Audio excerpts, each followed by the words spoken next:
Today we're going to be wrapping the Land of the Waves arc, Naruto Episode 19. It seems that Gato's strategy has changed.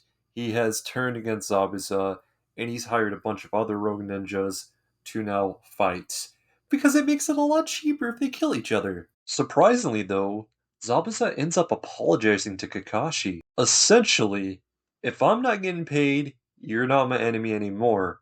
I have a new target. You guys are cool with me now. While they're talking, Gato goes in the middle where Haku's body is, and hovers right there, and he goes, "That reminds me." Unfortunately, we know where this is going. Gato starts kicking Haku's corpse. As Naruto sees this enrages him heavily, so much that he tries to run out there, but Kakashi catches him before he does that. So now Naruto turns it on Zabuza. "Why aren't you doing anything? That's your comrade." Yet again, Zabuza tells him, "I was only using Haku." Kakashi just tries to make Naruto stop. He's no longer your enemy. But Naruto's like, "No, he's still the one I'm fighting." He goes on to point it out. "Haku liked you so much that he sacrificed himself for you." And this is a big part of Naruto seeing this really cruel world that he's in. Here you have Zabuza, someone strong, and he's so emotionless and doesn't care. Is this what happens when someone's strong? Emotional music plays as we get an array of flashbacks. Naruto is just telling Zabuza how much Haku cared about him, and it's really hitting for him. Haku was young, he didn't even get to live his own dream. Not only that, he died as a simple tool, and that is just so painful. And it's kind of crazy to see. But all you hear is Zabuza say, "Kid," and we see on the ground that a tear is coming from one of his eyes. Just don't say another thing. He's just so overwhelmed at this point. And just like that, Zabuza hits this emotional switch. Now we get to see him on more of his vulnerable side. He was just glad that they can battle them at the end. Zabuza then removes his mask, and he goes on to say a quote that is quite memorable. "Shinobi are human too. Maybe it's impossible to become an emotionless tool. I've lost." Zabuza then tells Naruto to give him a kunai knife. We see him pull it out of his pouch. Naruto then tosses it in the air, and as it is swirling, slowly flashbacks of Haku are playing, till finally it lands into Zabuza's mouth, just like Zoro. Just like the Flash, Zabuza takes off right in the blink of an eye. And Gato sees this, and he's so scared, he's like wobbling back to get behind his army of fools. That's the last person I'd be talking smack to. As soon as Zabuza gets up in there, he is cutting them up as he's running. Literally, no hands, he's able to dodge, and he's fighting back. Now, here's the sad part: numbers do overwhelm, so he does get hit quite a few times, and weapons are being stuck inside of his back. Still, after being stabbed quite a few times, he hasn't lost his target. He's coming straight at Mr. Gato.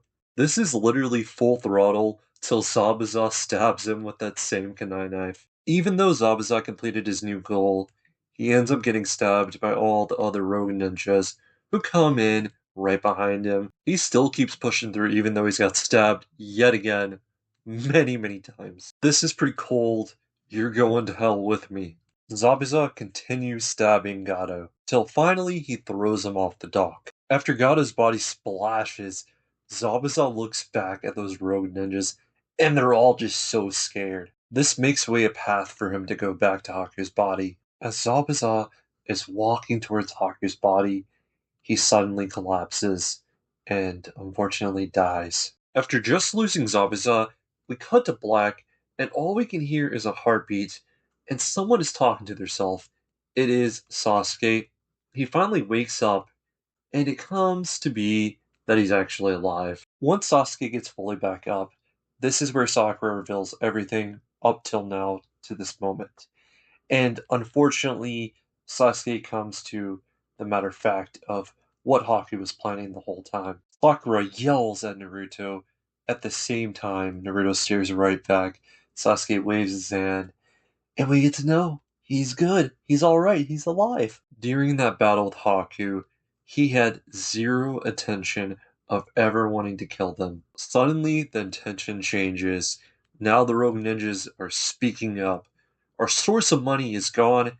Now we're gonna shake you down for all your valuables." There's our little fool back yet again, Kakashi, do you have a jutsu that can annihilate them all at once? No, he's out of chakra. He's weakened. Now we have this entire group of rogue ninjas charging straight into our Team 7 as well as this town to try and steal all of the valuables. Randomly, as all these ninjas are incoming, an arrow is shot and falls down in front of them, making them all just stay steady where they are. And you'll never guess, Anari, our hero, ended up bringing the whole entire town together to defend it. And Naruto joins us up by using his Shadow Clone Jutsu. Kakashi as well follows up with his own Shadow Clones. Kakashi's like, "Are you ready to fight?" And they're like, "No, we're not." And they all run to this little boat.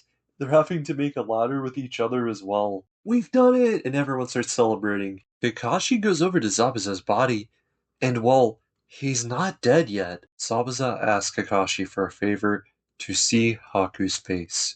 As Kakashi has picked up Zabuza, emotional music plays, and it starts to slowly snowfall. Zabuza believes the snow is Haku actually crying, and finally both are put together. Since you're always by my side, I can be at your side in the end. If it's possible, I'd like to go to the same place as you, as light beams down. This is really wholesome and really great. They've actually made graves for them, and Zabuza's sword is also there. As the group goes on to talk about the way of the ninja, Kakashi kind of explains it's for each ninja to kind of decide, and Naruto finally makes this conclusion all at once. I'm going to pursue my own way of ninja. I'm going to sprint straight ahead and pursue a way that I absolutely won't regret. At last, the bridge has been completed, and they're saying their farewells. Both Inari and Naruto start crying. They're gonna miss each other. As Team 7 is leaving off back to the village, we get to hear Mr. Zuna's name for this bridge. The Naruto Great Bridge. As our team is goofing off on the bridge, we get to hear Mr. Zuna once again talking. Are you sure about the bridge name? And this name is to wish that this bridge will never collapse. And someday it'll be the name of a very famous bridge, a name heard around the world. Sadly, we've closed our very first arc, and while it was fantastic, slow build up, fight may have been a bit all over the place, but everything played out like it should. From now on, we're going to remember this moment till the very end of this series overall. It is just that great. Just that great. Emotional, and it's everything needed to show us hey, this is the world you're walking into. Now, we're getting ready to start a fantastic world building arc called the Tuning Exams, which, whenever we get to that stuff, just know everything is going to get bigger than ever before. To close this out, I'm going to rate this a fantastic 9.4. I love this episode that much. So I'm going to what your thoughts are on Naruto episode 19. Hope you stay safe, and until next time, peace out.